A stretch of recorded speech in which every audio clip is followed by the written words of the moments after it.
Buenos días y buenas tardes, porque en España tenemos 7 horas de diferencia. En este momento son las 4:10 de la tarde. En primer lugar, manifestarles que estoy encantada de participar en esta serie de webinars y para mí ha supuesto un gran honor su invitación. Le agradezco también a mi gran amiga y alumna, la licenciada Patricia Solé, que nos haya puesto en contacto.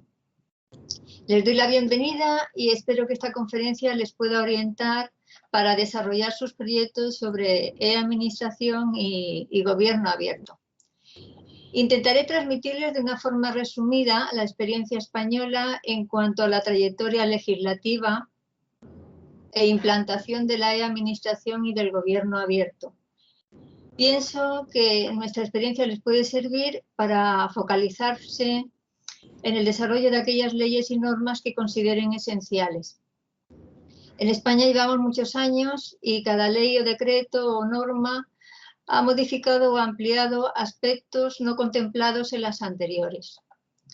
Además, en la Unión Europea se han desarrollado directivas y reglamentos para unificar determinados aspectos legislativos y en todos los Estados miembros que nuestra legislación ha debido transponer y adaptar. Por tanto, esta experiencia, tanto española como europea, puede ser muy enriquecedora para ustedes, ya que les simplificará su trayectoria en el desarrollo del marco jurídico y técnico que necesiten para la implantación de la administración electrónica y del gobierno abierto. Indicarles que, aunque parezca árido el tema, me parece apasionante y por ello llevo tantos años dedicado a su formación y consultoría. He procurado incluirles en la presentación capturas de pantalla con ejemplos de esta implantación y los enlaces a la legislación y normas para que puedan consultarlas y profundizar en aquellos aspectos que más les interesen. Les proporcionaré esta presentación a los organizadores para que se la envíen. Es extensa y la he preparado con la intención de que posteriormente les sirva como material de consulta. Ahora voy a compartir mi escritorio. Les incluyo el programa de la conferencia, la he dividido en 2 partes. Tras la primera parte realizaremos un breve descanso. Comenzaré con la definición de la administración electrónica pública, enumerando sus ventajas y desventajas, y así como sus fundamentos. Y finalmente realizaré un recorrido por la legislación esencial relacionada con la e-administración en España. Explicaré en esta trayectoria legislativa, en primer lugar, la legislación relacionada con la tramitación electrónica, es decir, con los procedimientos administrativos electrónicos y el régimen jurídico de las administraciones públicas.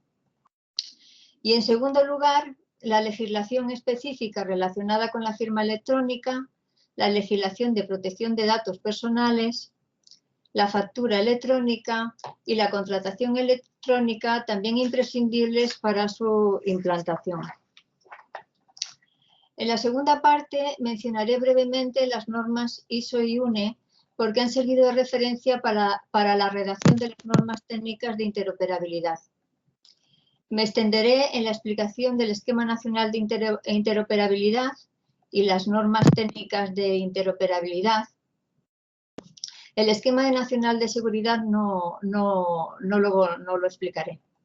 A continuación, informaré sobre el marco legislativo y técnico relacionado con la reutilización de la información pública, en el sentido de que los organismos públicos deben publicar los documentos y aplicaciones que generan en un tipo de portales que son los portales de datos abiertos.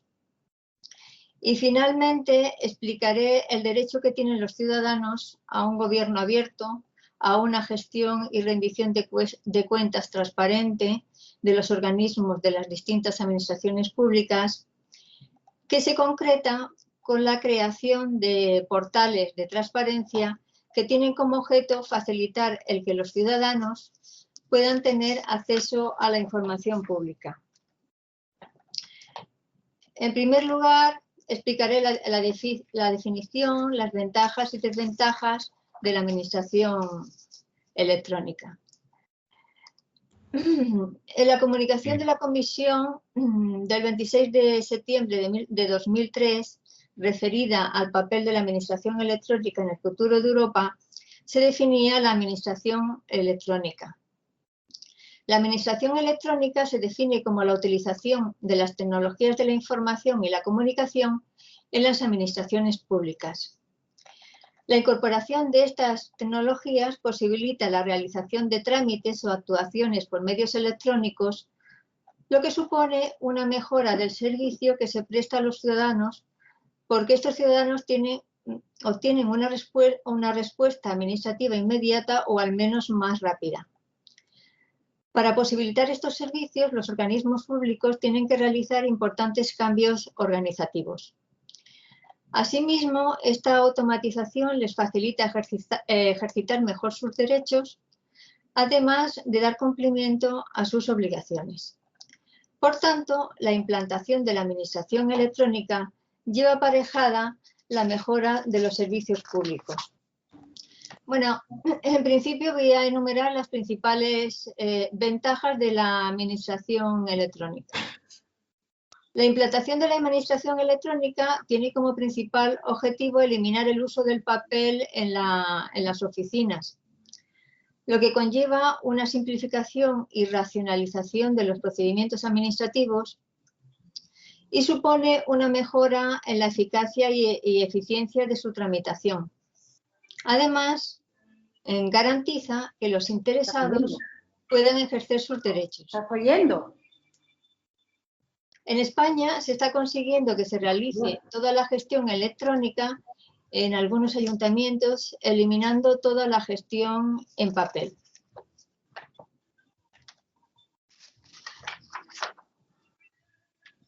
Las ventajas para el ciudadano. Una de las principales ventajas de la administración electrónica es la de facilitar a los ciudadanos la realización de sus trámites administrativos de forma telemática, sin necesidad de trasladarse físicamente de forma presencial. Esto les supone un gran ahorro de tiempo y recursos económicos, porque no necesitan desplazarse a las oficinas de forma presencial en horarios que habitualmente coinciden con los horarios laborales, teniendo que soportar esperas interminables o pasando de una ventanilla a otra. Estos trámites telemáticos tienen la ventaja de que se pueden realizar en cualquier hora del día y la noche y durante todos los días de la semana, incluso los festivos.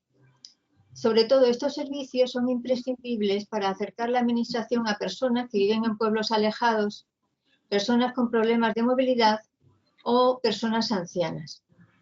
Actualmente también la mayoría de las administraciones públicas en sus sedes electrónicas ofrecen al ciudadano la posibilidad no solo de enviar documentos, sino también de conocer el estado de tramitación de sus procedimientos y acceder a sus notificaciones. Otra de las ventajas de estos sistemas de administración electrónica es que aumentan la seguridad de los datos personales sensibles, ya que con estos sistemas se pueden controlar los usuarios que están autorizados y a qué datos pueden acceder y qué tipo de operaciones pueden realizar con ellos. Asimismo, la administración electrónica posibilita ofrecer servicios multicanal al ciudadano según sus preferencias, a través de sedes web, a través de correo electrónico, a través de sistemas de mensajería, a través de móviles, aplicaciones de móviles, redes sociales, etc. Para lograrlo, estos servicios públicos necesitarán previamente haber centralizado toda la información. Este es un ejemplo de respuesta inmediata. Por eso se lo he incluido, necesitaba mi informe de vida laboral. Entré en la sede electrónica de la Seguridad Social con mi certificado electrónico, solicité mi informe y la descarga de este informe laboral fue inmediata. Este es un ejemplo de una aplicación móvil para realizar un trámite. En este caso, es la agencia tributaria la que ofrece esta aplicación móvil para hacer la declaración de la renta del 2019. En este ejemplo es un ejemplo de notificaciones.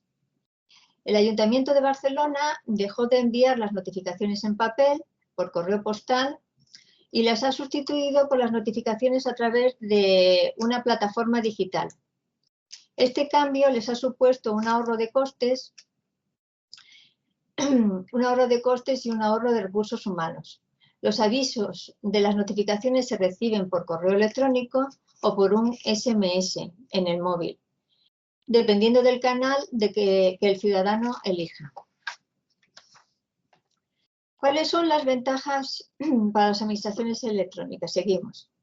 Una de las principales ventajas supone la implantación de la administración electrónica para las administraciones públicas se centra en que, como el proceso de digitalización y automatización supone una simplificación y racionalización de los procesos administrativos, con esto se consigue reducir las cargas administrativas para los empleados públicos con gran ahorro de tiempo que puede dedicarse a otras tareas que aportan mayor valor para la organización. La administración electrónica supone además un gran ahorro de costes. Se estima a nivel general que el coste del trámite presencial tiene un coste o una media de coste de 80 euros, frente a los 5 euros que supone el trámite electrónico. Aquí les he incluido un ejemplo de ahorro para la ciudadanía que ha realizado el Ayuntamiento de Valencia. Son 12 millones de euros en 2000, han calculado que 12 millones de euros en 2020. Aquí les incluyo otro ejemplo del Ayuntamiento de Madrid que con el cambio a la nueva administración electrónica ahorrarán 130 millones de euros en 3 años. Pero la administración electrónica también tiene sus desventajas.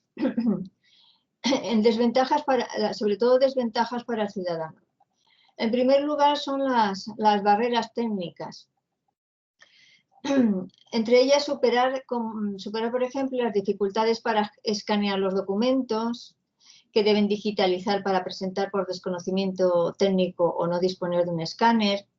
Asimismo, para superar las dificultades sobre cómo solicitar un certificado electrónico y cómo utilizarlo, o cómo resolver los problemas técnicos originados por la falta de compatibilidad entre los distintos navegadores y sus versiones, etc. Otras barreras técnicas a las que tienen que enfrentarse los ciudadanos es a la complejidad de los trámites, porque aunque la administración electrónica debería estar enfocada a facilitarles la vida a los ciudadanos, en algunos casos se la complican porque no están diseñados los sistemas para resolver las necesidades de los ciudadanos, sino las suyas propias. En este caso es un ejemplo del colapso de la administración electrónica que está ocurriendo en estos momentos en España a consecuencia de la pandemia. Los ciudadanos intentan tramitar online o solicitar citas y el sistema no lo está permitiendo. En esta página se intenta solventar las barreras técnicas de los ciudadanos que no consiguen identificarse a través del certificado electrónico o el sistema clave. Hay que considerar que este trámite de solicitud de ingreso mínimo vital no lo estaban solicitando las personas que lo necesitaban durante la pandemia porque les era totalmente imposible, ya que carecían de ordenador, de un escáner o de una conexión wifi y por supuesto de un certificado digital o no conseguían una clave de identificación. Como la mayoría de ellos sí dispone de un móvil, se les ha facilitado esta gestión permitiendo enviar fotografías de sus documentos y aceptando escritos manuscritos que envían mediante una fotografía.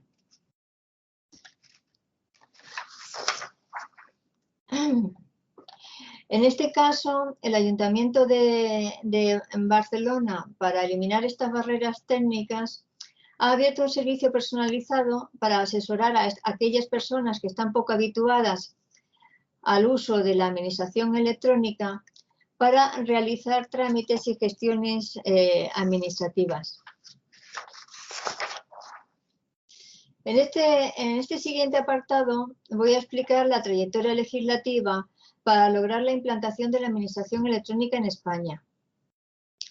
Ha sido un largo camino el que, como ya he comentado, con cada ley o decreto ha subsanado, modificado o ampliado las deficiencias de los anteriores, y por ello pienso que les puede resultar interesante conocer esta evolución legislativa. He seleccionado únicamente las que considero esenciales para la administración electrónica. He incluido los enlaces para que luego posteriormente puedan consultarlas. Se empezó a legislar sobre procedimiento administrativo en España en el año 1958, con la ley del 17 de julio de procedimiento administrativo. La Ley 30 de 1992 de régimen jurídico de las administraciones y del procedimiento administrativo común, que está actualmente derogada, supuso un gran hito porque responde al nuevo orden de la Constitución de 1978 de distribución de competencias en autonomías en España. Y por ello resultaba necesario desarrollar la administración electrónica con el objetivo primordial del intercambio de datos y de documentos. Ya en su artículo 35 reconocía el derecho de los ciudadanos a conocer el estado de tramitación de sus expedientes. Y en su artículo 45 ya admitía el empleo de técnicas electrónicas, informáticas y telemáticas para la tramitación de los procedimientos administrativos, así como la consideración de los documentos electrónicos emitidos y las copias de los originales con la misma validez del documento original. Posteriormente se publicó el Real Decreto 263 en 1996 que reguló la utilización de técnicas electrónicas e informáticas en la Administración General del Estado, aunque en este caso no la de los ciudadanos. En su artículo 4 se especificaba que estas técnicas se podrían utilizar en todas las fases del procedimiento. En el Real Decreto 772 de 1999, los ciudadanos ya posibilitaba el que los ciudadanos querían presentar sus escritos y solicitudes en los registros de entrada de documentos en cualquier administración, aunque fuera dirigida a otra. En la Ley 24 del 2001 de medidas fiscales y administrativas y del orden social se admiten por primera vez los registros de entrada y salida de documentos telemáticos. Y en la Ley 58 de 2003 de General Tributaria facilitó que en el 2004 todo el proceso de declaración de la renta se pudiera realizar online. La agencia tributaria ha sido pionera en la automatización de todo este proceso administrativo y desde el año 2003 ya se empezó a enviar el borrador con los datos que disponía la agencia, con lo cual facilitaba extraordinariamente la cumplimentación de la declaración del ciudadano, además de impulsar la transparencia. En este Real Decreto del 2009, de 2003, ya se regulan los registros y notificaciones telemáticas a los ciudadanos. De esta forma se facilita al ciudadano la presentación de sus solicitudes y además la de no aportar documentos que ya estén en poder de la administración electrónica, de la administración pública. También la de poder recibir las notificaciones inmediatamente de una forma electrónica y no a través de correo postal, que a veces llegaban con bastante retraso.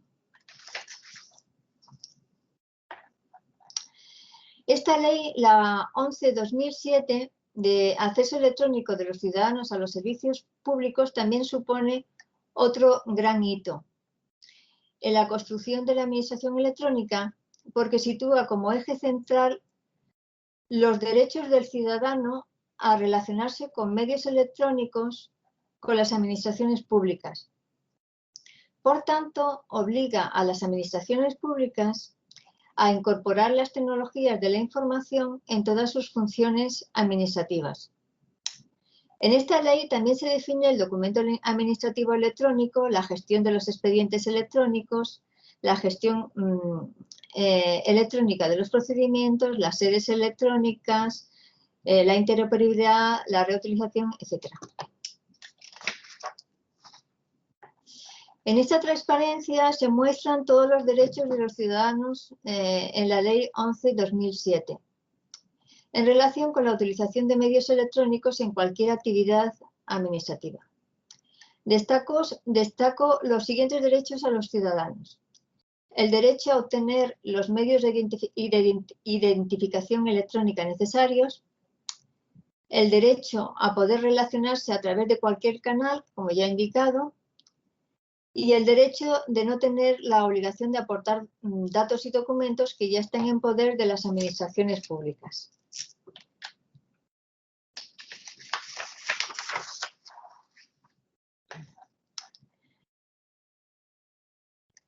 Este Real Decreto de 1671 del 2009 lo que hace es desarrollar algunos aspectos de la Ley 11/2007. Fundamentalmente regula el derecho de los ciudadanos a no incorporar documentos que se encuentren en poder de las administraciones públicas, estableciendo las reglas necesarias. Como en realidad no se estaba cumpliendo la Ley 11/2007 con este decreto, se intenta evitar que la nueva regulación imponga una renovación tal en las soluciones de comunicación con los ciudadanos que impida la pervivencia de técnicas existentes, estableciendo un marco lo más flexible posible. Para la realización de estos objetivos en este Real Decreto se regula que se desarrollen dos instrumentos técnicos y complementarios: el Esquema Nacional de Interoperabilidad, que ya explicaré, y el Esquema Nacional de Seguridad. También refuerza las sedes electrónicas, estableciendo un conjunto de medidas, entre ellas las de su identificación y el establecimiento de un conjunto de servicios. Asimismo, este Real Decreto regula los procesos de destrucción de documentos en papel que se han copiado electrónicamente, garantizando la conservación de los documentos con valor histórico.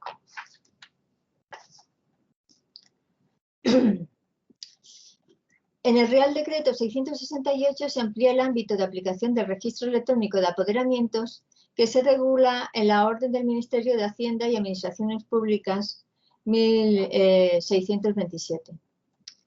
Un apoderamiento es un poder que permite que otra persona actúe en tu nombre frente a un tercero. En este caso, el ciudadano puede otorgar este poder a un tercero para actuar en su nombre, con el fin de realizar gestiones en la administración pública. Ese Real Decreto, por tanto, posibilita la creación de registros electrónicos de apoderamientos.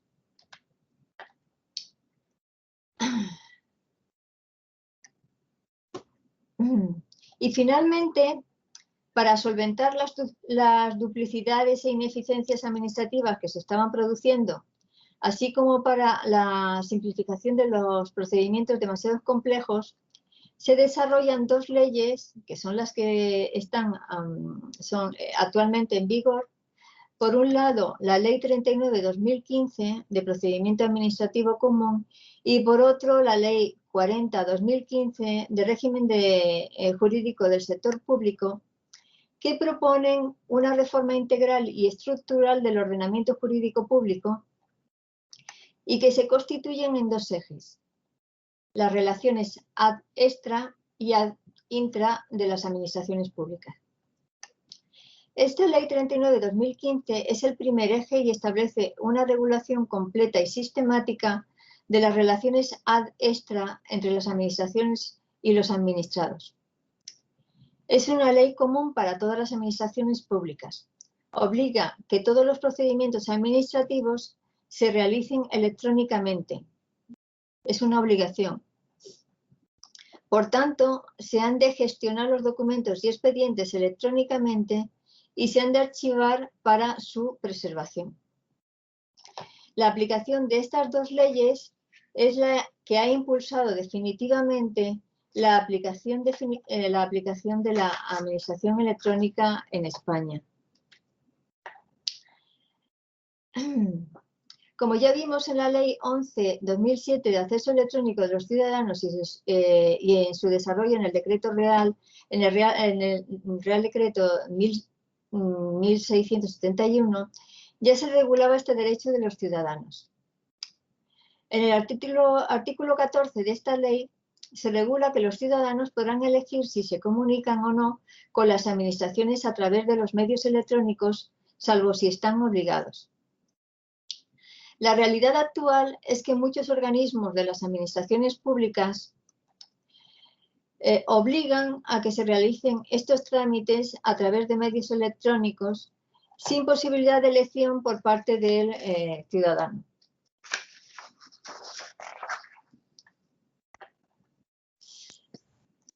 También se regula en esta ley la creación de un registro electrónico general. Los organismos públicos deben crear en sus portales una sede electrónica para posibilitar la implantación de su correspondiente registro electrónico. En esta página web se ha creado el Registro Electrónico General de la Administración General del Estado. Esta página es la que corresponde a este registro. Los ciudadanos pueden presentar documentos que vayan dirigidos a todas aquellas administraciones públicas, tanto estatal como autonómica o local, que estén integradas en el sistema de interconexión de registros. Este es un ejemplo de la entrada al Registro General Electrónico de Navarra. Se informa que los formatos de ficheros admitidos y de la forma de identificación mediante certificado digital, DNI electrónico o con clave. En la Ley 39/2015 se dispone que las administraciones públicas crearán registros electrónicos de apoderamientos que, como indicamos, se regulaban en la Orden 1637. Un apoderamiento, se lo recuerdo, es un poder que un ciudadano puede otorgar a un tercero para actuar en su nombre con el fin de realizar gestiones en la administración pública. Este es el registro electrónico de apoderamientos que se ha desarrollado con la aplicación de registro que se llama @podera. Esta es la página del registro electrónico de apoderamientos del Ayuntamiento de Valladolid. Es decir, que cada ayuntamiento puede crear un registro electrónico de apoderamientos. En cuanto a las notificaciones, en la Ley 39/2015 también se regula que las notificaciones se practicarán preferentemente, y esto es importante, para la implantación de la administración electrónica por medios electrónicos. Las administraciones públicas deberán proporcionar una dirección electrónica habilitada que se llama DEH para poder recibir y consultar estas notificaciones electrónicas. Se regula la creación de un punto de acceso general electrónico de administración a las notificaciones electrónicas. En este caso, es la página web. En esta página web se muestra el servicio de notificaciones telemáticas de la Seguridad Social, dirigido no solo a empresas y ciudadanos, sino también a los propios organismos de la seguridad social.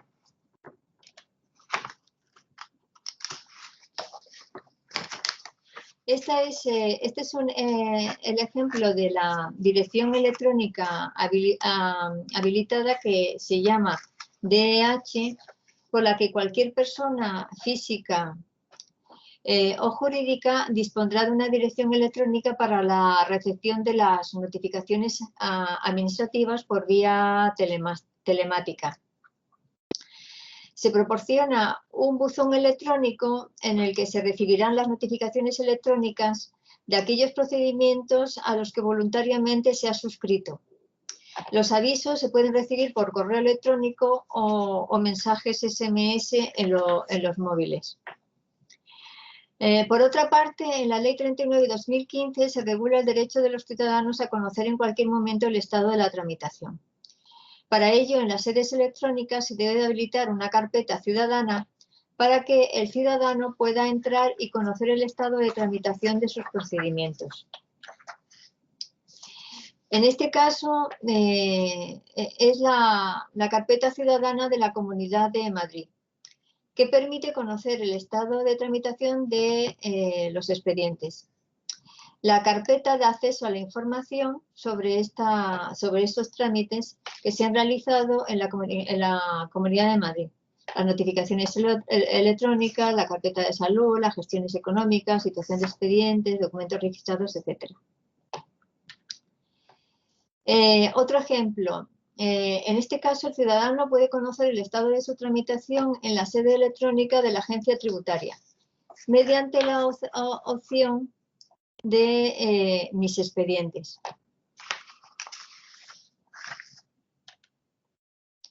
Además, en esta Ley 39/2015 se regula que todas las copias que realicen los órganos competentes de las administraciones públicas tendrán la misma validez y eficacia de los documentos originales. Si son copias de documentos originales en papel, deberán incluir en sus metadatos la condición de copia. Estas copias las tendrán que realizar funcionarios habilitados. En relación a la asignación de los funcionarios habilitados para realizar las copias auténticas, se ha desarrollado la aplicación que se llama Habilita, que permite hacer constar las habilitaciones de todos los funcionarios de las administraciones públicas con el fin de que actúen ante la administración en nombre del ciudadano. Esta actuación se puede realizar en procedimientos que requieren tanto identificación o firma o como copias auténticas. En la Ley 39/2015 también se regulan los requisitos para que los documentos administrativos se consideren válidos. Los requisitos es que estén formados por una información almacenada en soporte electrónico, que se le asigne unos datos de identificación y una referencia temporal de emisión, así como unos metadatos mínimos y unas firmas electrónicas. Ya hablaremos de estas condiciones cuando explique las normas de interoperabilidad. Destaco este artículo de la Ley 39/2015 sobre archivo de documentos porque ha tenido una gran repercusión en la implantación de la administración electrónica en España, ya que obliga a todas las administraciones a mantener un archivo electrónico único de todos los documentos y expedientes electrónicos, que es fundamental para la centralización de la información. A consecuencia de la pandemia, los plazos para la implantación de este archivo electrónico único se han ido retrasando en 3 reales decretos. En el último se señala el 2 de abril de 2021 como fecha límite para la implantación de este archivo electrónico único, que es tan complejo para las organizaciones. En la página del portal de la Administración Electrónica dedicada al archivo electrónico se informa de este archivo electrónico de documentos, de la política de gestión de documentos electrónicos, de los metadatos y del documento y expediente electrónico. Ya pasamos a la Ley 40/2015 de régimen jurídico del sector público. En esta ley, también está actualmente en vigor, pretende unificar una profusión de leyes y reales decretos que se habían estado publicando sobre el régimen jurídico de las administraciones públicas. Como ya indicamos, esta ley regula el segundo eje, es decir, las relaciones ad-intra de las administraciones públicas, y supone una reforma integral e incluye todas las disposiciones que afectan al sector público institucional. En cuanto a los artículos que afectan a la administración electrónica, destacar el artículo 38, dedicado a las sedes electrónicas, y el 39 a sus portales de Internet.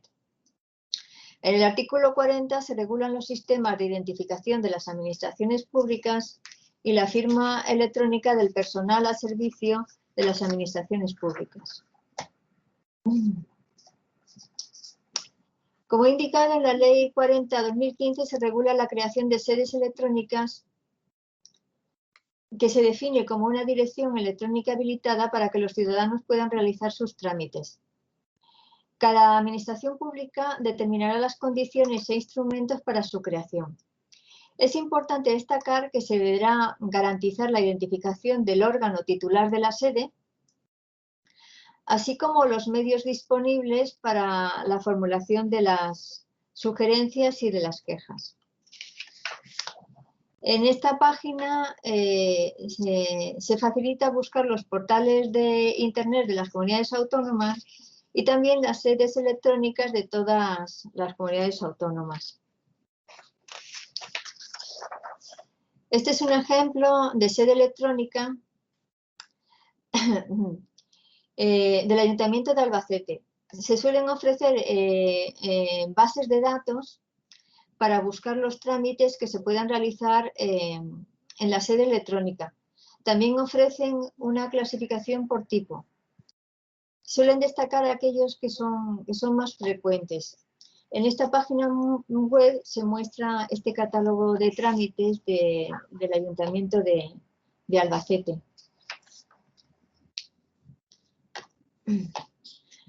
Y en este siguiente apartado explicaré la legislación relacionada con la firma electrónica. La firma electrónica se exige, como he indicado, para autenticar los documentos públicos administrativos y también para autenticar los documentos de los interesados.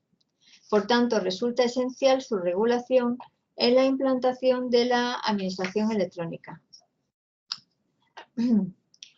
Recomiendo consultar la Ley 59 de 2003 de firma electrónica porque, aunque esté derogada, puede orientar en la implantación de los sistemas de firma electrónica. La Ley 6 de 2020, reguladora de los determinados aspectos de los servicios electrónicos de confianza, es la que está actualmente en vigor. Esta ley se ha tenido que desarrollar para adaptar el reglamento de la Unión Europea 910 de 2014, que regula la identificación y los servicios de confianza electrónicos en todos los Estados miembros de la Unión, para posibilitar los servicios en línea, tanto públicos como privados, y la creación de un mercado interior único digital. Respecto a la identificación electrónica, se instaura la aceptación mutua de todos los Estados miembros de los sistemas nacionales de identificación electrónica que hayan sido notificados a la Comisión Europea para la realización de los trámites fronterizos. En el artículo 9 de esta ley también se regulan las obligaciones de los prestadores de servicios electrónicos de confianza. Cada Estado miembro debe publicar un listado de estos prestadores para que sean admitidos por el resto de los miembros. Se destaca también en relación a los seudónimos de los certificados electrónicos que cuando los prestadores de servicios electrónicos de confianza consignen un seudónimo en un certificado electrónico, deberán constatar la verdadera identidad del titular del certificado y conservar la documentación que la acredite. Como novedad, se regula la posibilidad de que en determinadas condiciones se verifique la identidad a distancia para poder obtener un certificado electrónico cualificado con métodos de identificación como videoconferencia o videoidentificación. Esto es importante porque en esta época de pandemia, las citas presenciales para que concedan los certificados electrónicos llevan mucho retraso e impiden que se realicen los trámites. Otros nuevos servicios a destacar son los servicios de validación y conservación de firmas y sellos cualificados, realmente esenciales para la autenticación de documentos.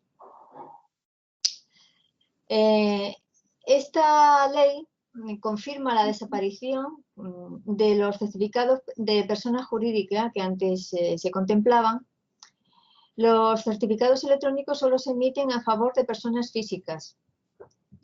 No obstante, las personas jurídicas pueden tener sellos que permiten garantizar la autenticidad e integridad de documentos tales como facturas electrónicas, que son los sellos electrónicos de persona jurídica.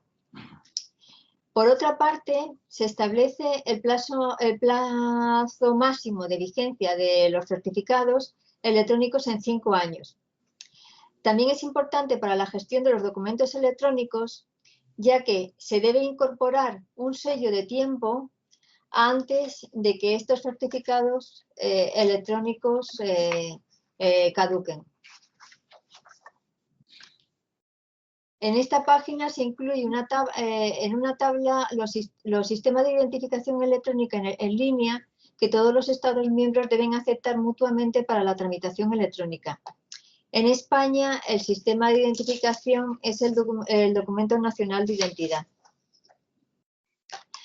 Por otra parte, en el Reglamento 910 se establece que existen 2 tipos de prestadores de servicios electrónicos de confianza, los cualificados y los no cualificados.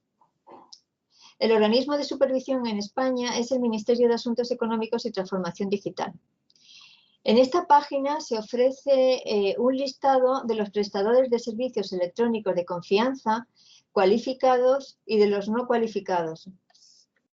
Es importante su consulta porque en la Ley 6 de 2020 se regula que para acreditar la validez de los documentos electrónicos privados con firma electrónica, bastaría con acreditar que el certificado electrónico lo ha emitido un prestador que se encuentre en esta lista de prestadores de servicios electrónicos de confianza cualificados.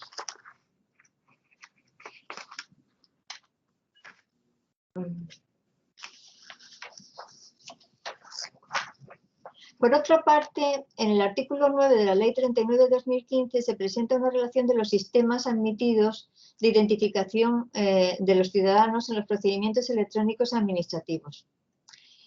Estos son, por una parte, para personas, los sistemas basados en certificados electrónicos cualificados de firma electrónica.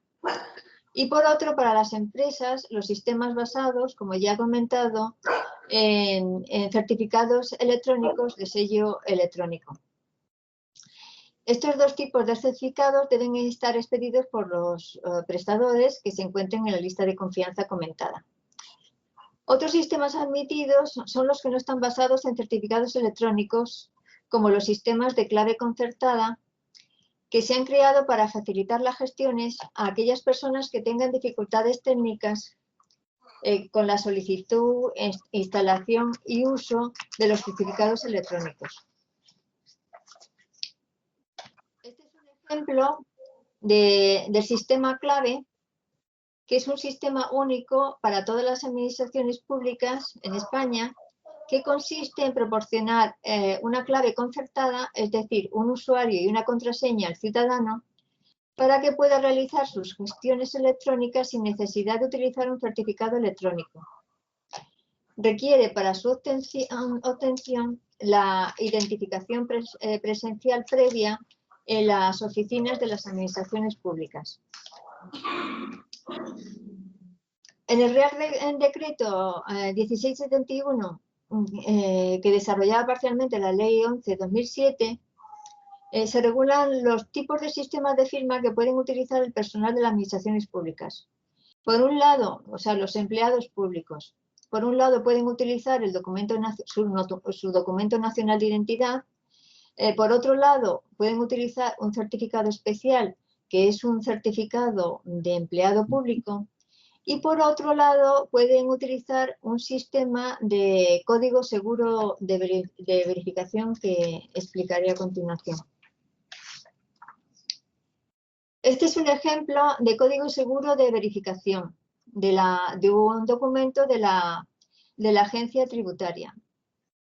Habitualmente se pueden imprimir estos documentos y el código se imprime en general al final del documento. Este código sirve para consultar el documento original en su correspondiente sede electrónica de su organismo. Es un método muy utilizado para la identificación en la administración pública española. Los tipos de certificados que emite, aquí es un ejemplo de los tipos de certificado que emite la fábrica de moneda y timbre para el sector público. En este caso son el certificado de empleado público, que es un certificado que identifica al funcionario y a su cargo. Los certificados de sede electrónica. Todas las sedes electrónicas de las administraciones públicas y de los organismos públicos necesitan este certificado. Y luego, por otro lado, el certificado otro tipo de certificado que ya hemos comentado, que es el certificado de sello electrónico para la actuación administrativa automatizada. Este es el otro ejemplo del código seguro de verificación, en que se puede consultar su correspondiente documento electrónico en la sede web del organismo. En este caso, se puede acceder a este servicio del Ministerio de Justicia.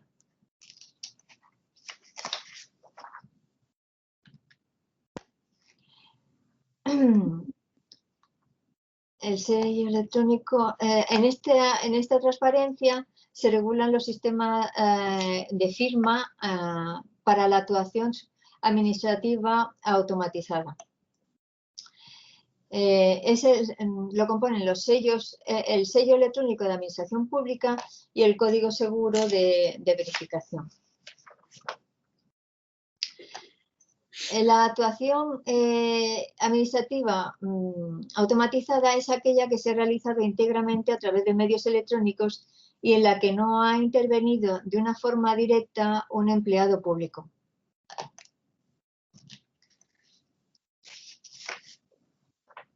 A ver. Este es un ejemplo de certificado de sede y sello electrónico, que pueden solicitar los certificados. Estos certificados los pueden solicitar en el Gobierno de Aragón. Y ahora voy a explicar la trayectoria legislativa de protección de datos personales. La primera ley sobre protección de datos personales en España se publicó en 1999 y posteriormente se desarrolló un reglamento. En el año 2016 se publicó el Reglamento Europeo sobre Protección de Datos Personales, que es único para todos los Estados miembros. Este reglamento se aplica a los responsables o encargados de tratamiento de datos personales establecidos en la Unión Europea, pero también se amplía a aquellos que no estén establecidos en la Unión Europea y realicen tratamientos de datos personales de los ciudadanos de la Unión.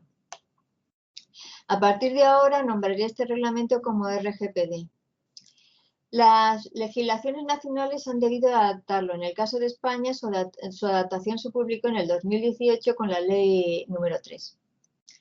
El reglamento introduce principales novedades que ha incluido en la transparencia. Destaco algunas.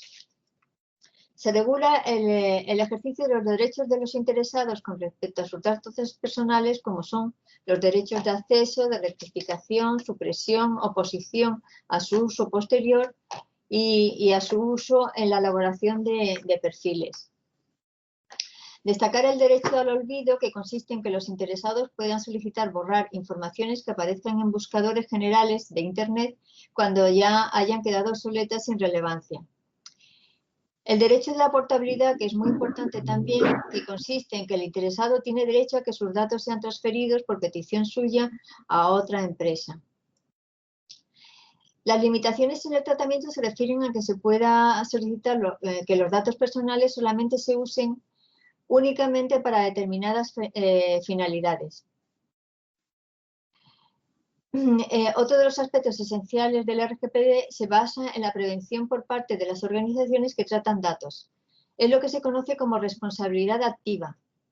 Las empresas y organizaciones deben adoptar medidas previas, tanto técnicas como organizativas, que aseguren su cumplimiento. Y otra gran novedad es respecto a la obtención del consentimiento de los interesados para el tratamiento de los datos personales. Este debe ser explícito e inequívoco, no tácito como era anteriormente. Por tanto, se requiere de una acción positiva, afirmativa y clara de los interesados.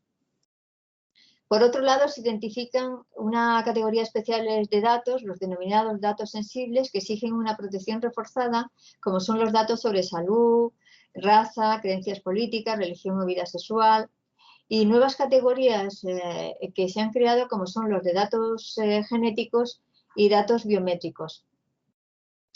También se enfatiza el enfoque al riesgo y la necesidad de una evaluación del impacto cuando se trata de grandes volúmenes de datos que implican una evaluación de aspectos personales, como la utilización de perfiles personales, sobre todo en relación a su salud, a preferencias o intereses personales, a su comportamiento, su solvencia financiera, su localización o sus movimientos. También se establecen las obligaciones de los encargados y responsables de tratamiento. Además, se incluye una nueva figura que es el delegado de protección de datos y se incluyen las circunstancias que exigen su nombramiento. Asimismo, y esto es muy importante también, se regula la anonimización de los datos para tratarlos con fines estadísticos.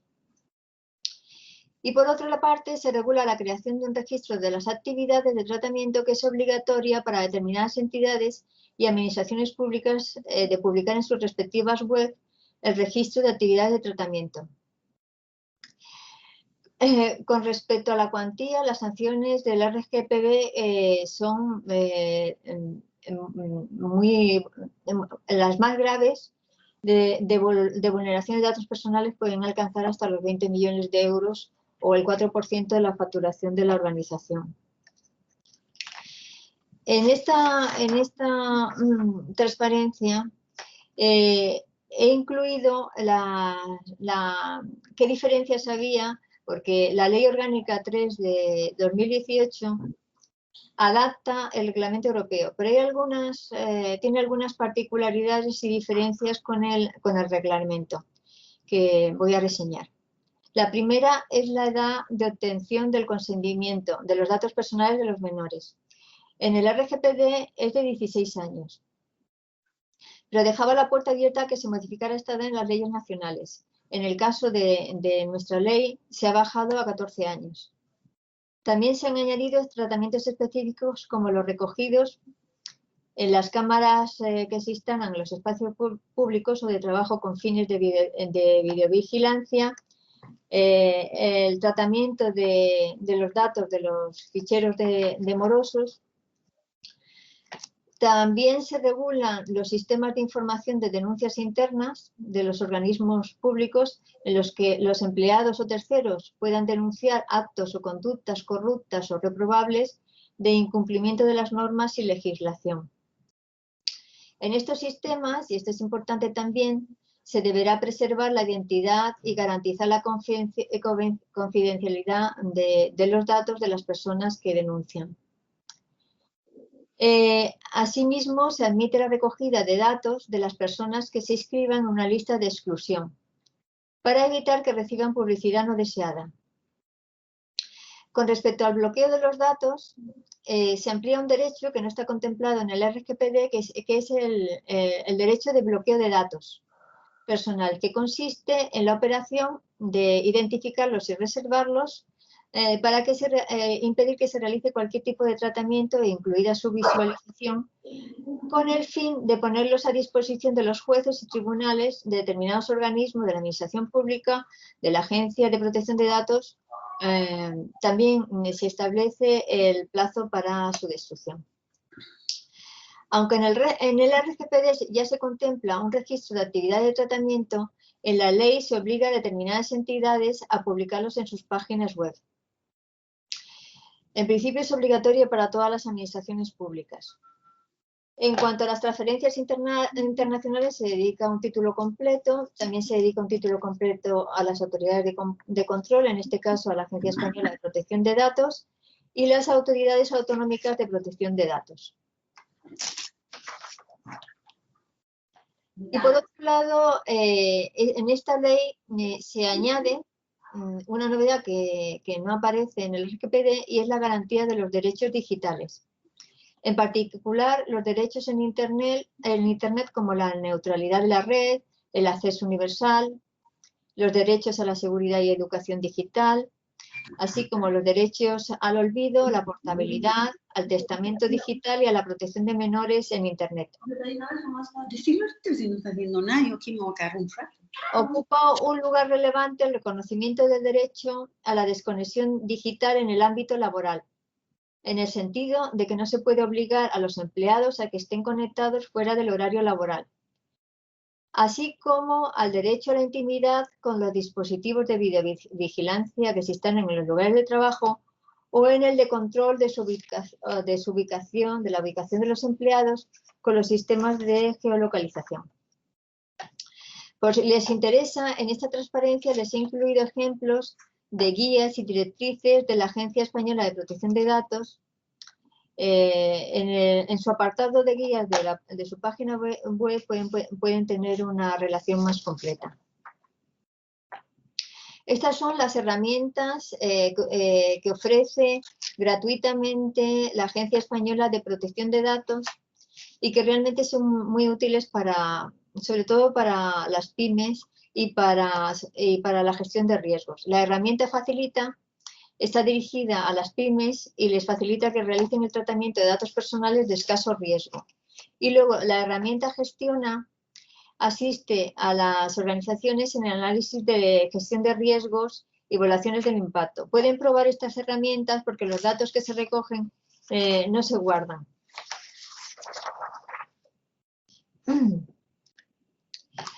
Como ya he indicado, en el RGPD se obliga a determinados organismos a que cumplan una serie de condiciones y que publiquen su registro de actividades de tratamiento. En este caso es el registro de actividades de tratamiento del Ayuntamiento de Madrid, por si desean consultarlo. En la legislación anterior se tenía la obligación a todas las empresas de inscribir los ficheros en la Agencia Española de Protección de Datos. Este es un ejemplo de lista de exclusión que he comentado antes. Es para evitar la publicidad. Las personas que se inscriban no recibirán publicidad no deseada. Yo estoy apuntada desde hace varios años y no recibo llamadas de teléfono de publicidad que eran bastante frecuentes.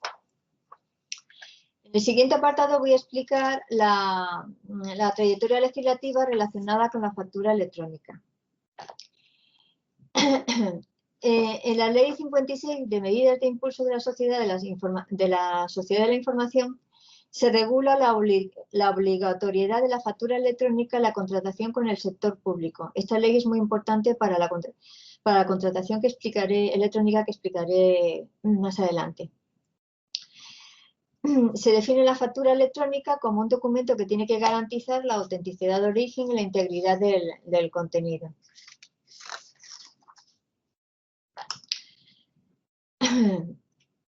Este Real Decreto de 1496 de 2003 es el reglamento que regula la facturación. En este Real Decreto ya se aceptaba la emisión de facturas en soporte electrónico. En esta orden de la Agencia Tributaria se regulan los requisitos para el proceso de digitalización certificada de las facturas y otros documentos sustitutivos en papel. Ha sido esencial porque permite eliminar las facturas originales en papel, porque en realidad para la Agencia Tributaria tienen valor como copia auténtica, pero únicamente se pueden eliminar las originales cuando realmente solamente tengan únicamente un valor tributario. Porque, por ejemplo, en las auditorías o en los tribunales pueden solicitar los documentos originales. En esta resolución de 2007 se regula el software que digitalice estas facturas, que deberá estar homologada por la Agencia Tributaria. Aquí, en esta página web, la Agencia Tributaria publica el listado de los software homologados para la digitalización certificada y los formatos estándares aceptados.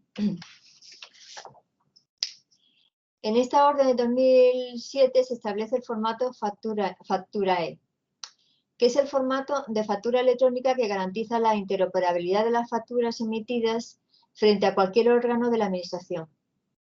Todos los proveedores de las administraciones públicas deben utilizar este formato.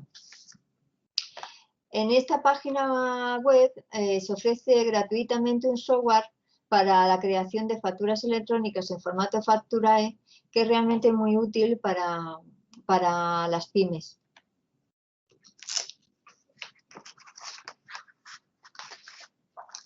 En la Ley 25 de 2013 se indica la obligatoriedad de que las facturas que se remitan a las administraciones públicas deben estar firmadas con firma electrónica avanzada basada en un certificado reconocido y en el formato estructurado Facturae. También se admite el sello electrónico avanzado con certificado electrónico reconocido. Se obliga al Estado, a las comunidades autonómicas y a las entidades locales a crear un punto general de facturas electrónicas. Este es un ejemplo de un XML de una factura electrónica. La ventaja de este formato es que los datos de la factura pasan automáticamente a los software de contabilidad sin ninguna intervención humana, con lo cual se ahorra en tiempo, recursos humanos y se gana en calidad.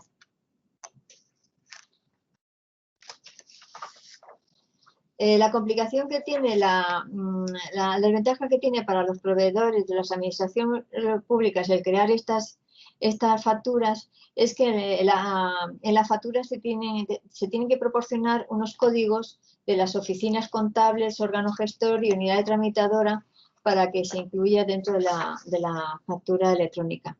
Aquí se ofrece un directorio de organismos para conocer los códigos que hay que incluir en estas facturas electrónicas. Este directorio está unificado para todas las administraciones públicas. Esta es la página web del punto general de entrada de facturas electrónicas que se llama FACE. Desde este sistema se puede enviar una factura electrónica a cualquier administración, tanto general como autonómica o local. De esta manera se facilita extraordinariamente la facturación de los proveedores de la administración. Las comunidades autónomas también pueden ofrecer plataformas de facturación electrónica. También las entidades locales. En este caso es la plataforma de facturación electrónica de la Junta de Castilla y León. Se accede a la plataforma y también a la obligatoriedad de la inscripción previa de la empresa emisora en el registro de la plataforma, que normalmente es una condición obligatoria. Asimismo, se han definido unos formatos de factura únicos para todos los Estados miembros de la Unión Europea. De esta manera se facilita la facturación electrónica tanto en organismos públicos como entre empresas para posibilitar un mercado único digital. Los admitidos son los VL 2.1 y el Cross Industry Voice, el CD2. En esta página web se informa que estos formatos ya se emiten en FACE, en el punto general de entrada de facturas electrónicas. Y luego finalmente voy a tratar la legislación relacionada con la contratación electrónica. En primer lugar, resaltar que la contratación electrónica ofrece grandes ventajas tanto al que oferta como al que contrata. Entre ellas, el ahorro en el tiempo, en el desplazamiento, ya que no tienen que desplazarse físicamente, sobre todo las empresas internacionales.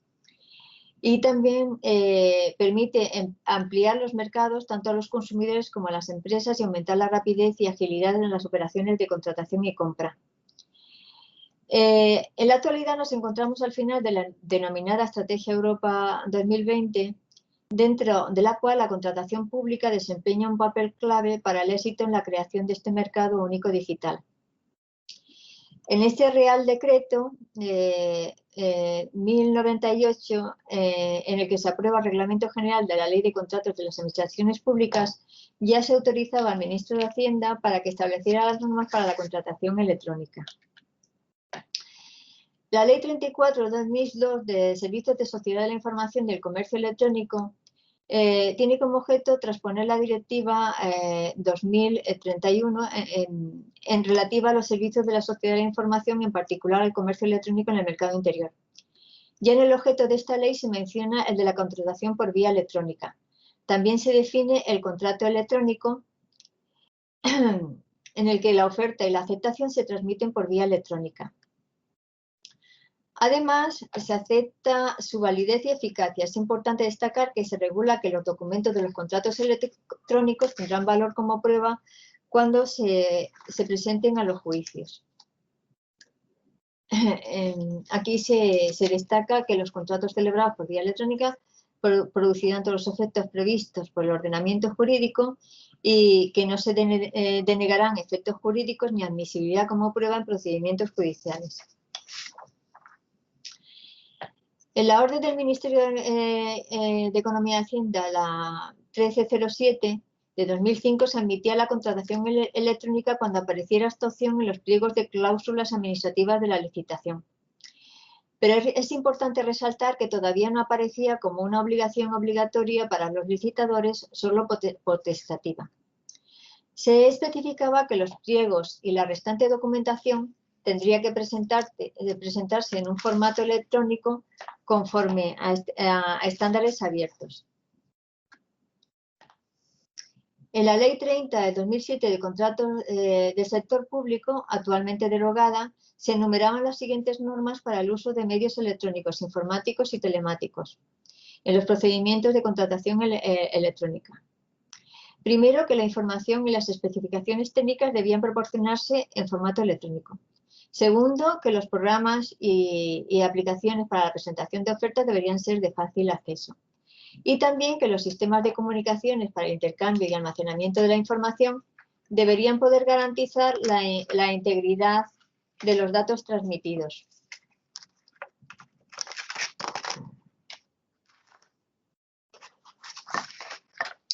Además, se regulaba que todos los actos y manifestaciones de los órganos administrativos y las empresas licitadoras debían autenticarse con firma electrónica.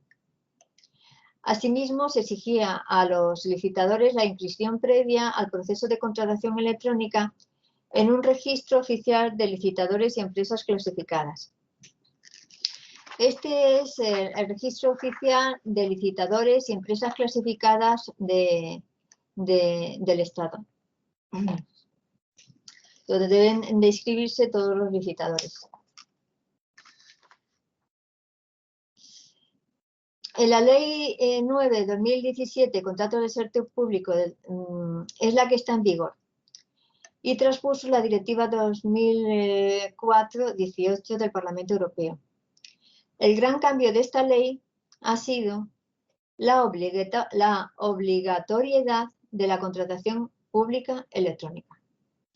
A nivel europeo, el plazo para implantar la contratación electrónica fue el 18 de octubre del 2018. En España se adelantó y estableció el plazo al 9 de marzo del 2018, aunque todavía existen dudas de si la Ley 39/2015 permitía ampliar el plazo hasta el año 2020. Por lo tanto, en España es obligatoria en estos momentos la contratación electrónica.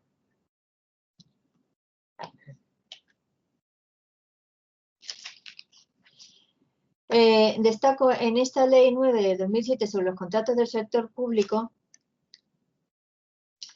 que se admiten subastas electrónicas a efectos de adjudicación del contrato, que todas las notificaciones se realizarán por medios electrónicos, que se presentará toda la documentación debidamente firmada de las proposiciones en formato electrónico y también, muy importante, la publicación electrónica de la adjudicación de estos contratos. Esto ha sido muy importante para la gestión, porque favorece la transparencia. Este es un ejemplo de portal de contratación del sector público. A este portal de contratación se pueden adherir todas las administraciones públicas para su contratación electrónica. Esta plataforma proporciona el acceso a la información sobre las licitaciones de la Administración General del Estado, de sus organismos autónomos, entidades gestoras y servicios comunes de la Seguridad Social y demás entidades públicas estatales. El resto de administraciones, como los ayuntamientos, pueden adherirse de forma voluntaria a la plataforma y utilizarla. Como se puede observar, se presentan las últimas, también se presenta un listado de perfiles de los contratantes y el acceso para empresas y organismos públicos. Este es un ejemplo del portal de contratación electrónica de la Comunidad de Madrid. En este caso es una licitación por un servicio de implantación y puesta en marcha de una plataforma de contratación electrónica de un hospital universitario. Aquí se pueden consultar también los pliegos técnicos de esta licitación. Y algo que me gustaría resaltar, porque es importante para la transparencia, al final se incluye a la empresa a la que se ha concedido y ha sido adjudicataria de este contrato, que es la Portal Connecting Business. Muy bien, solo tenemos acá una pregunta que nos hacía el licenciado Santeliz. Nos decía si en España ya tenían una identidad digital como tal. La identidad digital en España siempre ha sido el DNI. El DNI. Sí, el DNI. Nosotros tenemos DNI desde hace muchísimos años.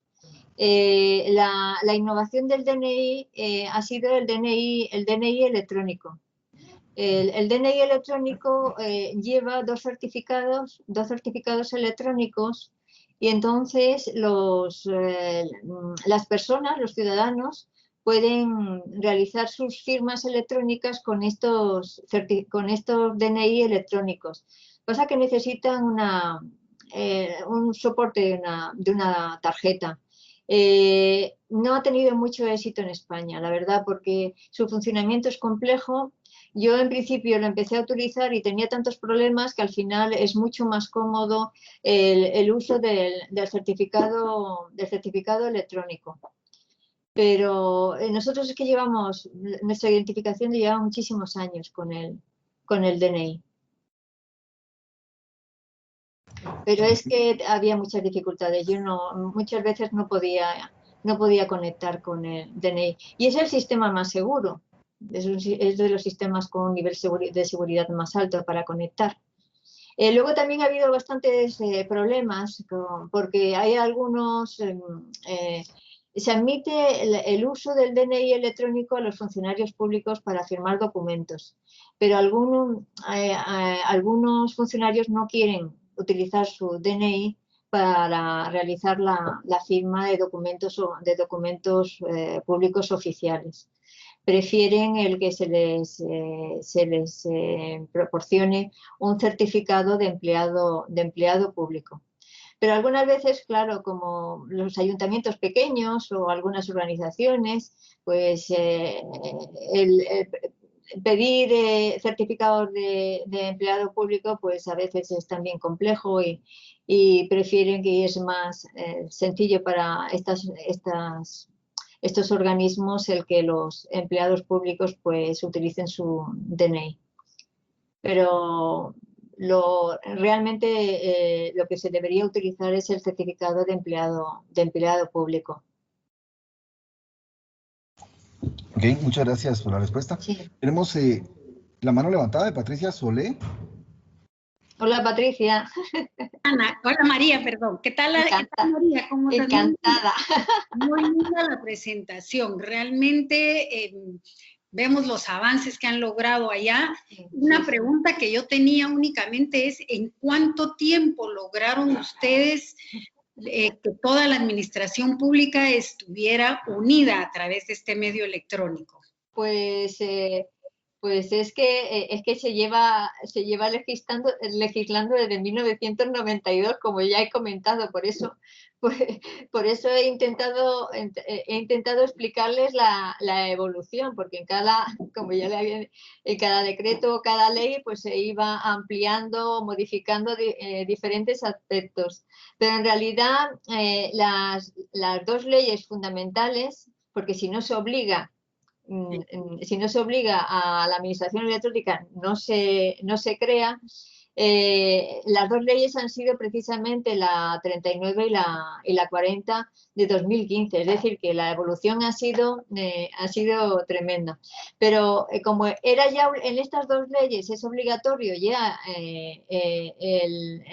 lo que son la tramitación electrónica, y sobre todo también, que eso también es bastante complejo para implantar en los ayuntamientos, porque los documentos pues habitualmente en las organizaciones están dispersos en diferentes bases de datos, sistemas de información, y es complejo para ellos crear un archivo electrónico único.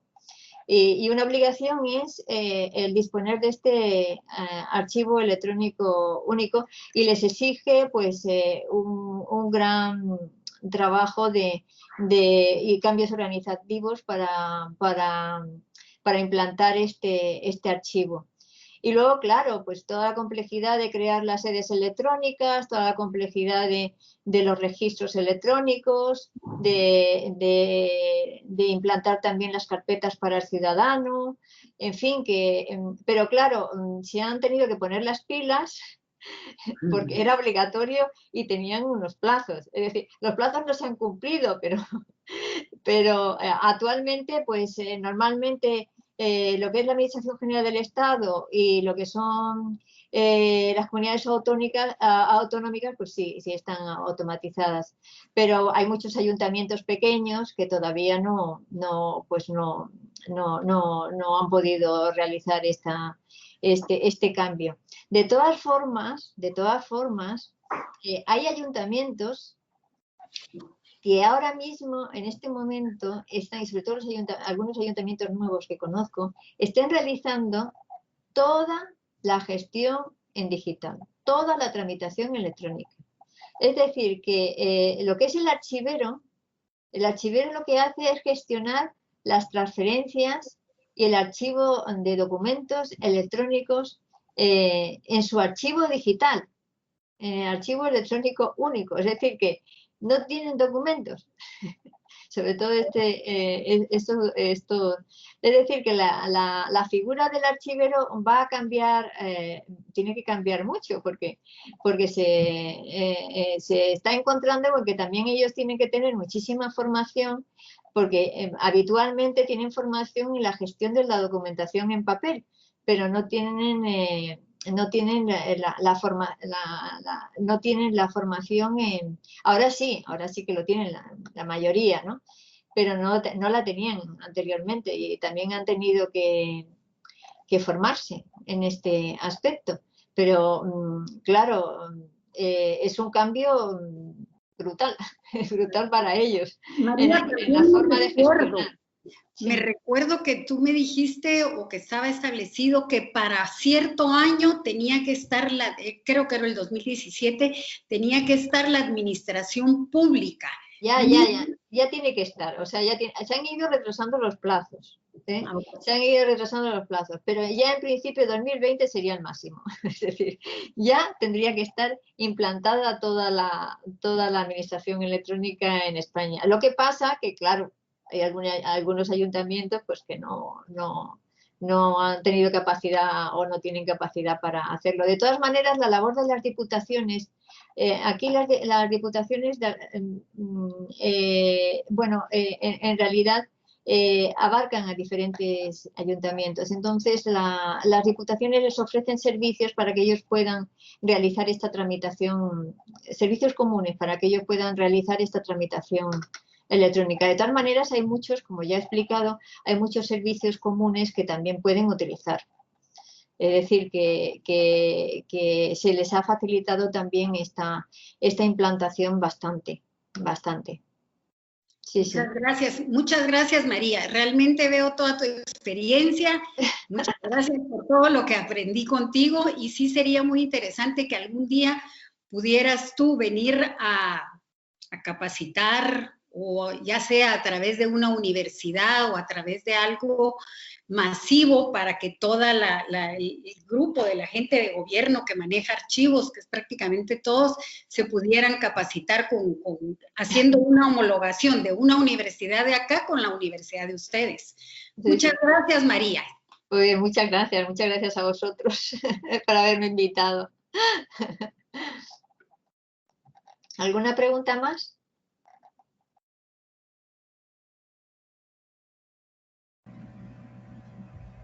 Muy buenos días. Sí. Gracias por la presentación. Carla Resis, de Preinversión de Segeplan. ¿Usted fuese tan amable, nos pudiera en la próxima capacitación ampliar un poquito más con respecto al uso de firmas y sellos electrónicos sin tener los acuerdos o leyes autorizados en cuanto a documentos de instituciones públicas, si fuese tan amable? En la siguiente presentación voy a explicar las normas técnicas de interoperabilidad. Y una de las normas, yo creo que para ustedes va a ser también muy interesante, es la de políticas de firma electrónica y certificados electrónicos. Entonces, en esta explicaré los formatos de firma, las firmas de larga duración. En principio, lo que no he entendido muy bien es su pregunta, si son certificados o no. ¿Cómo es? A ver, ¿puede explicármelo un momentito? En documentos como correspondencias, documentos oficiales, no certificados, pero sí documentos oficiales como correspondencia, diplomas. Sí, la firma electrónica, yo ya le puedo contestar desde aquí. La firma electrónica, por ejemplo, nosotros en DocuFormación, los certificados, los diplomas de los alumnos, ya automáticamente los expedimos con firma electrónica, lo cual nos resulta muchísimo más cómodo, sobre todo para enviarlos a países latinoamericanos, y sobre todo también en España, porque es que Correos funciona fatal. Entonces, los documentos pueden siempre ser firmados, es decir, aunque no sean documentos públicos, los documentos privados también se pueden firmar con firma electrónica. ¿Esa es su pregunta? Sí, muchas gracias. Yo la duda básicamente que tengo es si se debe tener o no el programa para la firma, porque tengo entendido que al tener la firma electrónica genera el programa un código de seguridad para la persona que está proporcionando la firma. Es mi duda, disculpe. A ver, en principio, para firmar un documento,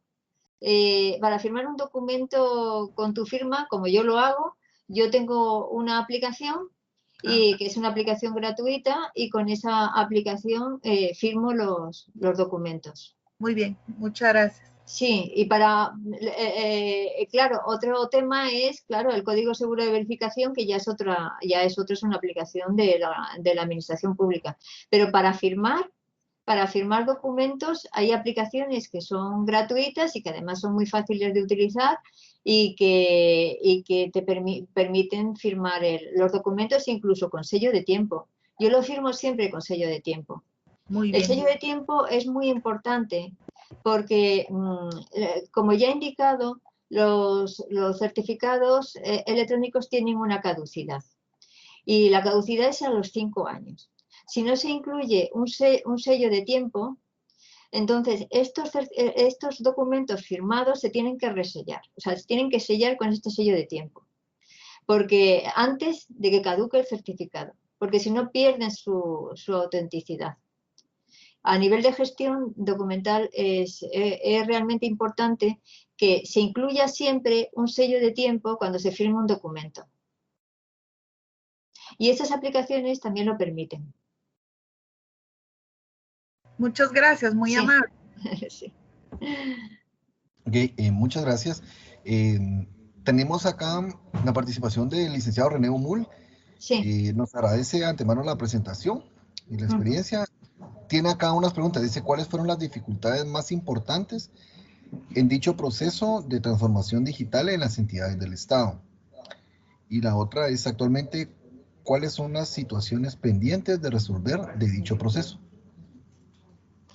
Pues en principio, bueno, dificultades. En principio es que, claro, gestionar documentos necesita documentos electrónicos y expedientes electrónicos, necesita de una infraestructura básica y sobre todo también gestionar los registros electrónicos de entrada de documentos. Necesitan una infraestructura básica para conectar todos los registros electrónicos de todos los organismos, de todas las organizaciones, para facilitar su interoperabilidad.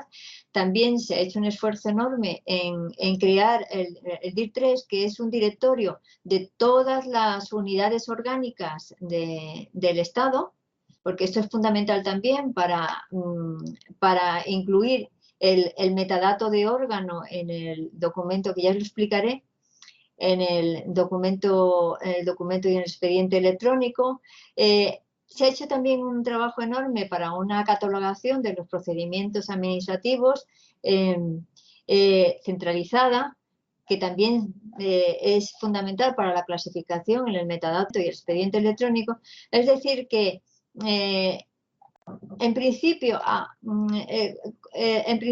se ha creado todo el marco legislativo, luego se han creado las normas de interoperabilidad y luego, una vez que se hayan creado las normas de interoperabilidad, se han creado las aplicaciones, las infraestructuras para posibilitar esta gestión. Es decir, esto ha supuesto pues un gran esfuerzo de la Administración General del Estado para crear todos estos instrumentos y aplicaciones que estas aplicaciones lo que hacen es que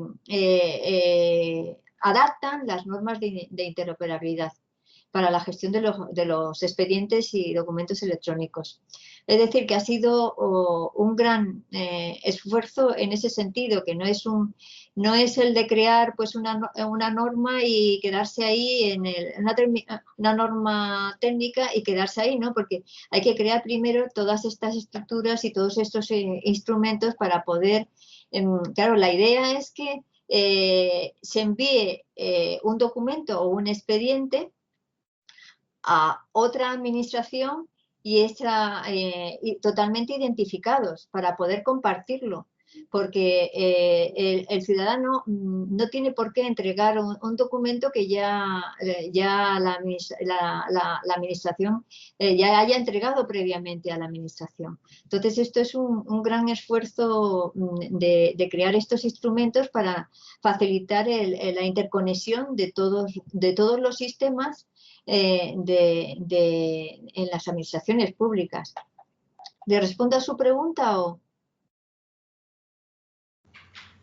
Sí, ahí nos indica que nos respondió. También tenemos acá levantada la mano de Mario Roberto Coronado. Si usted puede activar su micrófono. Muchas gracias, Mario Coronado, de la Superintendencia de Administración Tributaria de Guatemala. María, encantada. Encantada. Excelente presentación. Yo tengo dos dudas al respecto. Uno es el tiempo. Usted hablaba de un certificado, un sello de tiempo de 5 años. No pudimos ver, o tal vez no lo capté, cuánto tiempo van a guardar ustedes esa información y el proceso de depuración. No he visto una ley que diga depuración de datos o de documentos electrónicos. Aquí en Guatemala tenemos dos leyes. Por ley de la administración, a los 4 años se prescribe y ya podríamos eliminar determinados documentos. Y luego tenemos 20 años por parte de la Contraloría de Cuentas por responsabilidad de funcionarios. ¿Ustedes tienen contemplado alguna eliminación de las bases de datos de documentos electrónicos o Tendríamos que prever también espacios en la nube para poder, o repositorios documentales digitales para poder resguardar esta información. Y la segunda es el tipo de formato estándar que ustedes están utilizando en los procesos de digitalización para poder realizar este gobierno electrónico. Gracias, María. A ver, esto no lo he explicado porque, bueno, es más temas más de gestión documental, pero en España se han creado unas comisiones de clasificación, de clasificación de documentación. Estas son unas comisiones en las que lo que hacen es evaluar o valorar cuánto tiempo determinados expedientes se tienen que conservar. Se tienen que conservar o se tienen que eliminar. Entonces se emiten unas tablas y normalmente se publican en una base de datos que es fácilmente consultable. Si quiere, en la próxima sesión, pues le traigo algunos ejemplos de estas tablas de valoración.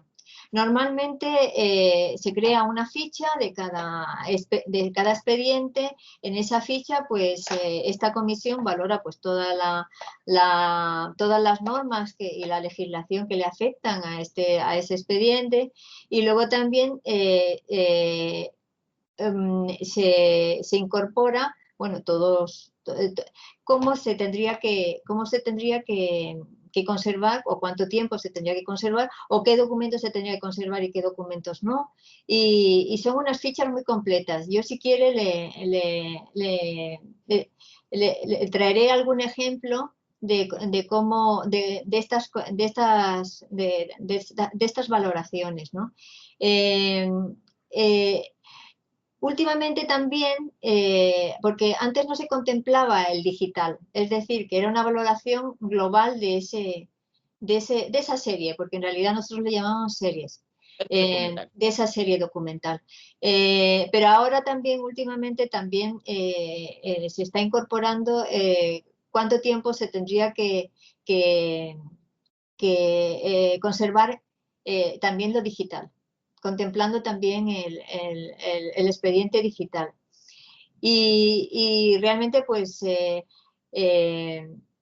claro, nosotros tenemos una norma de interoperabilidad que es la copia para el copiado para realizar las copias auténticas, ¿no? En principio, si una documentación en las administraciones públicas se digitaliza con los procedimientos de digitalización certificada establecidos en las normas de interoperabilidad, esa copia es auténtica, ¿no? Entonces, la duda es si ese original se debe conservar en papel o no se debe conservar. Entonces, se debe consultar siempre a estas comisiones. Es decir, lo que yo les recomiendo es que en todos los organismos públicos haya una comisión. Estas comisiones de calificación son comisiones que están formadas por un equipo multidisciplinar, porque en estas comisiones tienen que participar pues lo que son los gestores para el valor administrativo, los que son también los archiveros para el valor histórico de los documentos, los expertos en protección de datos personales, también del departamento jurídico. Es decir, que los informáticos también. Es decir, que es importante que el equipo sea multidisciplinar para evaluar para valorar estas series. Y la segunda pregunta, ¿qué era? El tipo de formato digital que están utilizando estándar para la digitalización e incorporación al gobierno electrónico. En principio, en las normas que voy a explicar en la segunda, es que nos estamos adelantando a la segunda, webinar. Sí, no, pero yo le adelanto. En principio, una de las normas de interoperabilidad es el catálogo de estándares admitidos. Entonces, se ha publicado a nivel general no solamente de los formatos, sino también de todas las normas que se aceptan, para la gestión de los documentos y expedientes electrónicos. Entonces, en esta norma se incluyen todos los formatos que son admitidos. No solamente para la digitalización, sino también en los formatos que se tienen que admitir, por ejemplo, pues cuando en las sedes electrónicas se les solicita documentos a los ciudadanos para que hagan la gestión y los envíen a través del registro electrónico. Entonces se les indica qué formatos se admiten. Entonces, yo les recomiendo en el próximo webinar le pondré el enlace, porque hay una norma que es la norma sobre digitalización, en la que explican el proceso de digitalización certificada de los documentos admitida aquí en la administración pública, que les puede resultar útil.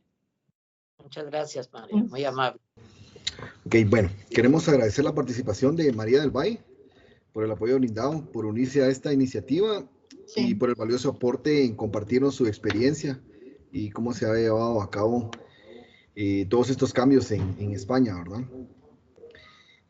Para la Comisión Presidencial de Gobierno Abierto y Electrónico, GAE, es un gusto poder contar con la participación de cada uno de ustedes en los eventos de miércoles de webinar. El objetivo principal de estos eventos es educativo. Tenemos como misión el poder crear una cultura de educación tecnológica en las diferentes instituciones del Ejecutivo y en la población en general. Queremos enviar un agradecimiento especial a Patricia Solé y a Ricardo Pons, que son prácticamente los representantes en Guatemala y nos han apoyado en estos inicios sobre la gestión documental. Queremos invitarlos a que nos sigan en nuestras redes sociales. Nos pueden encontrar como Comisión GAE Oficial. Recordarles que las grabaciones de estos eventos las colgamos en nuestro canal de YouTube para que puedan visitarla y revisar todos nuestros webinars anteriores. Queremos hacerles un recordatorio también para que tomemos las medidas de salud que nos recomiendan, mantener un distanciamiento social y así pues poder cuidarnos entre todos. De parte de la Comisión GAE, deseamos que se encuentren muy bien. Queremos seguir compartiendo con ustedes y como les indicaba, les estaremos enviando nuestra invitación para seguir asistiendo a los miércoles de webinar. Estos recordarles también que están abiertos para toda la población. Pues solamente nos queda agradecer nuevamente a María por su intervención y pues les deseamos que tengan un excelente día. Pues encantada de poder participar en estos webinars. Y si les resultó útil, mejor. Sí, claro que sí. Entonces, nosotros vamos a generar ahí la sala virtual y todo, y les vamos a compartir el link para que se puedan unir en el siguiente evento. El siguiente miércoles también tenemos webinar. Ya les vamos a compartir el tema que vamos a ver. Va a ser un grupo el equipo de GBM. Entonces, les estaremos haciendo llegar la invitación, ¿verdad? Para que puedan participar. Pues sin más que agregar, pues les deseamos un feliz día y los esperamos en el siguiente miércoles.